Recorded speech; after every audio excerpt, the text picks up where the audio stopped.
सृष्टि बचपन से ही दिखने में सुंदर नहीं थी, लेकिन अमीर बाप की बेटी सृष्टि पर उसकी माँ जान छिड़कती। मेरी बेटी कितनी प्यारी है, भगवान सबको सृष्टि जैसी बेटी दे। सृष्टि धीरे धीरे बड़ी होती है। एक दिन सृष्टि की सहेली कहती है, तू दिखने में कितनी अजीब सी है, लेकिन मैं जानती हूँ हम सब में सबसे अच्छी शादी तो तेरी ही होगी। तेरे पापा अमीर जो हैं। और बता नहीं सकते यार, दहेज तो हर कोई देता है, ये क्या ज्यादा ले जाएगी अपने पति के लिए? अरे बड़े शहर में कोठी है इसके पापा की। अरे पापा की है ना, कौन सी इसकी है? इसकी होती तब तो कोई भी लड़का इससे शादी कर लेता। अरे पापा की मतलब पापा की है तो मेरी ही है ना? किसने कहा? अब तेरी तो तब होगी ना जब तेरा भाई ना हो। वैसे भी शादी के बाद सारी प्रॉपर्टी भाई के नाम होती है। सृष्टि समझ जाती है कि उसे किसी भी हालत में माँ बाप की सारी प्रॉपर्टी को अपने नाम करना है, लेकिन कैसे?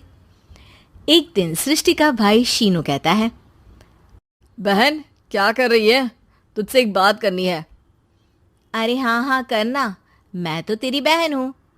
बहन मेरी लाइफ में ना एक लड़की है, बहुत अच्छी है। मैं सोच रहा हूँ माँ और पापा से बात करूँ शादी के लिए। सृष्टि को समझ में आ जाता है कि भाई की शादी होते ही भाभी उसे एक दिन भी घर में बर्दाश्त नहीं करेगी। क्या बात है भाई, बताना कौन है वो? यार वो बहुत अच्छी लड़की है, पढ़ी लिखी है, मेरे साथ जॉब भी करती है। बस एक प्रॉब्लम है। हाँ प्रॉब्लम? क्या प्रॉब्लम है भाई? यार वो शादीशुदा है, लेकिन उसके पति ने उसे सिर्फ इसलिए छोड़ दिया क्योंकि उसके माँ बाप दहेज नहीं दे पाए। सृष्टि ये सुनकर न जाने क्यों खुश हो जाती है। अरे भाई तो क्या हुआ, लड़की तुझे तो पसंद है ना? शीनू को लगता है कि बहन उसे समझ रही है। वो इस बात से अनजान होता है कि उसकी बहन की मंशा पूरा घर हड़पने की है।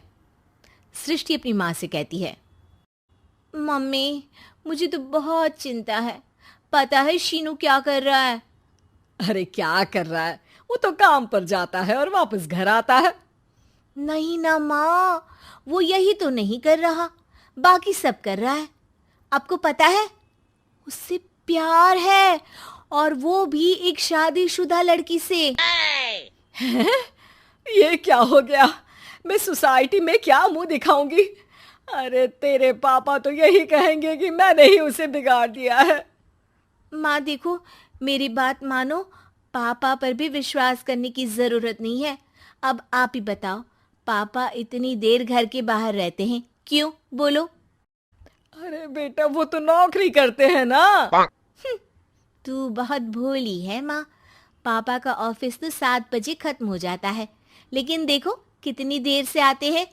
अरे नहीं नहीं बेटा, ऐसी कोई बात नहीं है। सृष्टि माँ को एक औरत से बात करते पिता की फोटो दिखाती है। देखो माँ कैसे हैं पापा।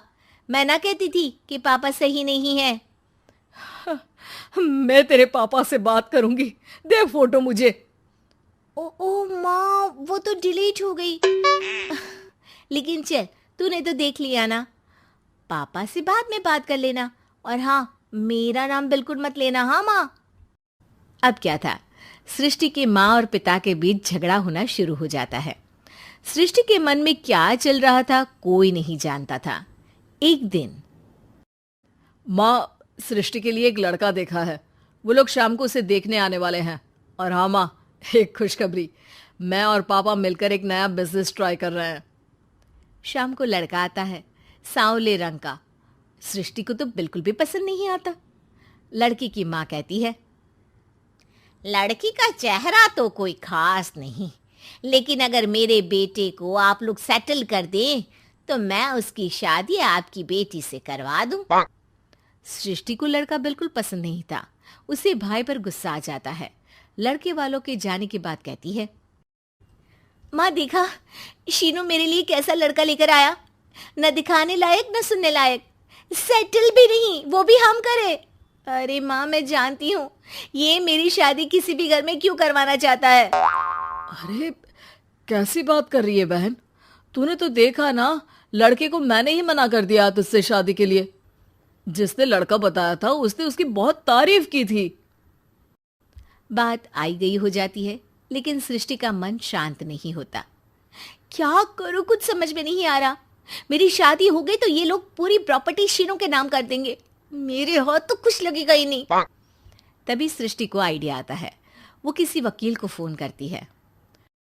जी देखिए, अगर आपके मम्मी पापा का तलाक हो जाता है तो आपके पिता की आधी प्रॉपर्टी आपकी माँ के नाम हो जाएगी। फिर उसे वो किसी को भी दे सकती है। सृष्टि अब माँ को बेटे के खिलाफ भरती है। माँ, शीनू पर नजर रखा करो। वो जिस लड़की के प्यार में है ना, वो शादीशुदा है। यहाँ आएगी, सारा पैसा, रुपया, जमीन, जायदाद सब हड़प लेगी। पापा का भी हाल तुमसे छुपा नहीं है। ऐसा ना हो कि मैं और आप एक दिन सड़क पर भीख मांगे। हे भगवान, मैं तो जीते जी मर जाऊंगी अगर ऐसा हो गया तो। ऐसा हो गया नहीं माँ, ऐसा ही होगा। अभी समय है, आगे का सोच लो। मैं तो कहती हूँ पापा से आधी प्रॉपर्टी लेकर अलग हो जाओ। पापा की आधी प्रॉपर्टी भी हम लोगों को अगर मिल जाती है ना, तो अगले 7 जन्म सफल समझो। बेचारी माँ बेटी के कहने पर पति से तलाक लेकर अलग हो जाती है। सृष्टि अब पैसों से गाड़ी और अपने दूसरे महंगे शौक पूरे करने लगी। उसके दोस्त भी उसके पैसे इस्तेमाल करते। सृष्टि, कल तुम कहाँ थी? मैं सारा दिन घर पर अकेली थी। तो मैं क्या करूं? मैंने ठेका तो नहीं लिया है ना तुम्हें संभालने का। माँ को सृष्टि से ये उम्मीद नहीं थी। वो बैठकर रोने लगती है। वहीं उसका पति यानी कि सृष्टि के पिता आ जाते हैं। मैं जानता था कि तुम्हारा यही हाल होगा, तो आपने मुझे रोका क्यों नहीं? मैं रोकता तो तुम रुकती क्या? सृष्टि के कहने पर तुमने मुझ पर, अपने बेटे पर शक किया, लेकिन तुम ये भूल गई कि कैसे हम दोनों ने मिलकर जीवन में इतना सब खड़ा किया। माँ पति के गले लग जाती है। मुझे माफ कर दीजिए, मैंने आपकी कमाई का एक बड़ा हिस्सा गवा दिया। कोई बात नहीं, तुम साथ हो तो मैं ऐसी 7 प्रॉपर्टी खड़ी कर दूंगा। तभी वहां सृष्टि आ जाती है रोते हुए। माँ, मयंक ने मुझे छोड़ दिया। वो बोल रहा था जब तक मेरे पास पैसे थे तब तक ही वो मेरे साथ था। पापा, माँ, मुझे माफ कर दीजिए।